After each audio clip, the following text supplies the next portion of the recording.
یو حریص سړی چې خپل مال او دولت ډیر زیات مغرور کړی و، د غریبو ګاونډیانو سره ظلم او بد سلوک. خو راځئ چې وګورو دا اعمال جلال چیرته رسوي.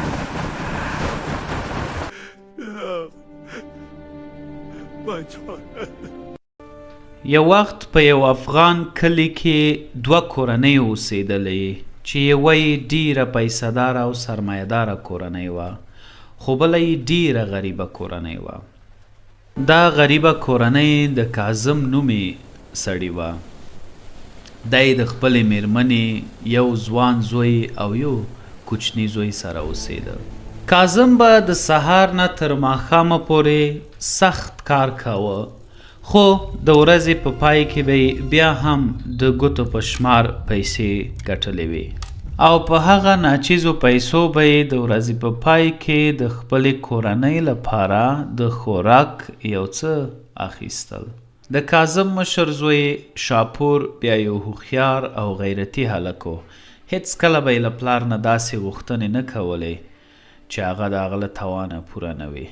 څنګ ته ګاونډی بیا په بله دنیا کې اوسېده. هغلته د هر څه فریماني وه.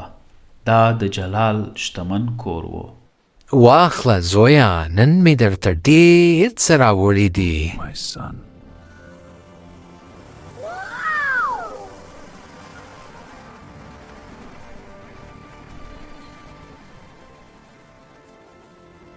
جلال زوی یما ډیر نازولی و او هر څه یې ورته اخیستل. هلکانو، زما نوی سکوټر وګورئ، راشئ وګورئ څومره ښایسته ځغلي. د کوڅې نور ماشومان به ډیر خفه شول او هغوی به ویل چې موږ ولې دا هر څه نه لرو. جلال په خپل کور کې یوه لویه میلمستیا برابره کړله. دې میلمستیا ته ډیر زیات پیسه‌داره خلک راغلي وو. ټول په ښایسته موټرو کې راتلل. په میلمستیا کې ډول ډول خوندور خواړه پخ شوي وو او خدمتګارانو به میلمنو ته وړاندې کول. لوکس او سرمایه‌داره میلمانه په حال کې وو چې په دې وخت کې د کاظم کوچنی زوی په ناولو او چټلو کالو سره د میلمنو او میلمستیا ځای ته راغی. هی یما، دا کوچنی او ناولی هلک دلته څوک دی؟ دی خو موږ وشرمولو. وباسه د هلک له کوره. یما د خپل پلار د غوسې له امله چې د ټولو میلمنو په مخ کې سپک کړ ډیر زیات غوسه شو. زه به اوس له تا سره پوه شم چټل هلکه.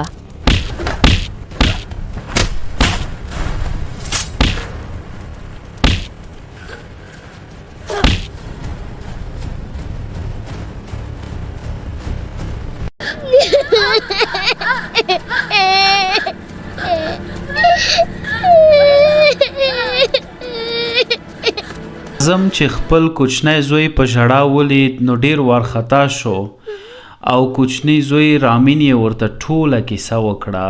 په دې وخت کې کاظم ډیر زیات احساساتي او غوسه شو. کاظم هم په ډیره غوسه د جلال د کور په لور ورغی او دروازې مخکې ودرېد. او ظالمو انسانانو، ولې مو زما کوچنی زوی دومره وهلی دی؟ او له دې سره جلال په ډیر غرور او تکبر د خپلو خلکو سره په ډیر قهر راووت. کاظم بیچاره یې په ډیر ظلم او وحشت دومره وواهه چې لار او ګودره یې پرې ورکه کړه. او دا چې جلال د حکومتي کسانو سره هم اړیکې درلودلې، بیا یې په پولیسو هم ونیو او زندان ته یې واچوه. خو وروسته له یو څه وخته د کاظم ضمانت چا وکړه او له بنده را خلاص شو او بیرته خپلې کورنۍ ته راستون شو. یما چې د شاپور امزولی و په ډیر کبر او غرور به ګرځېده او ویل به یې څنګه خوند یې درکه؟ بیا له موږ سره جنګ کوئ؟ ها ها ها. شاپور ته د یما ملنډې او پیغورونه آسان نه او په سختۍ سره یې زغمل.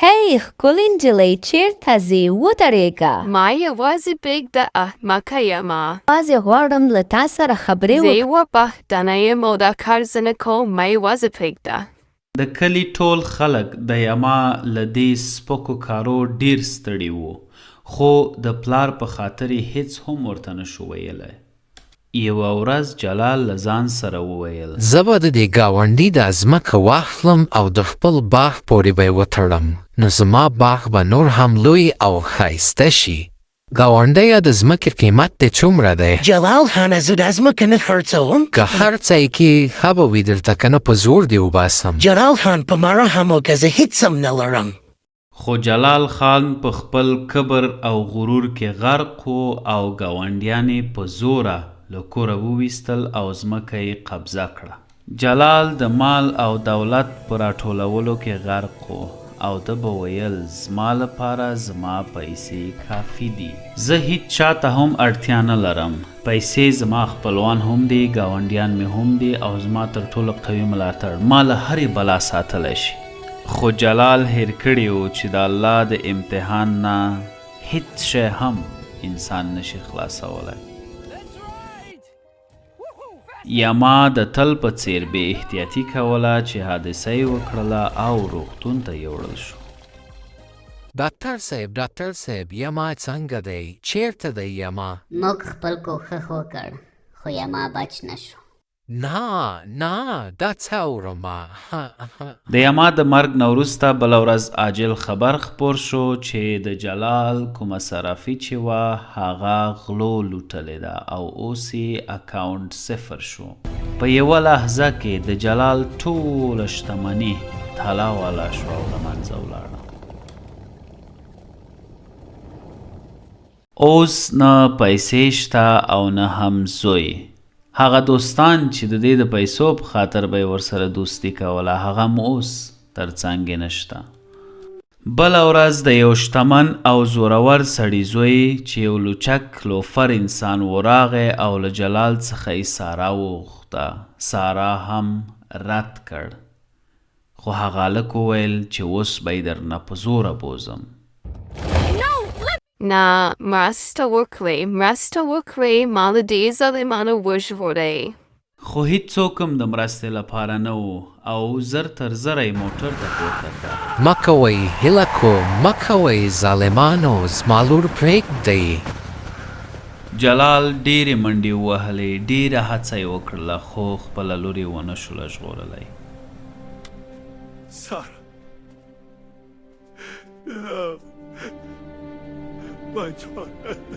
خو شاپور او ګاونډیانو یې ټولو سره لاس یو کړ تر څو سارا د هغې ظالمانو نه خلاصه کړي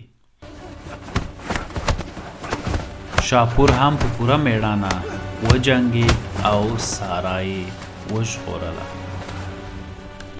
کله چې جلال ولیدل چې لور یې شاپور او ګاونډیانو وژغورله نو ډېر زیات وشرمېد او ډېر زیات پښیمانه شو جلال د شاپور او کاظم کور ته راغی او له هغوی څخه یې بخښنه وغوښتله او شاپور ته یې د خپلې لور د واده وړاندیز وکړ شاپور هم ومنله او له هغې نه وروسته دواړو کورنۍ په خوشحالۍ سره ژوند پیل کړ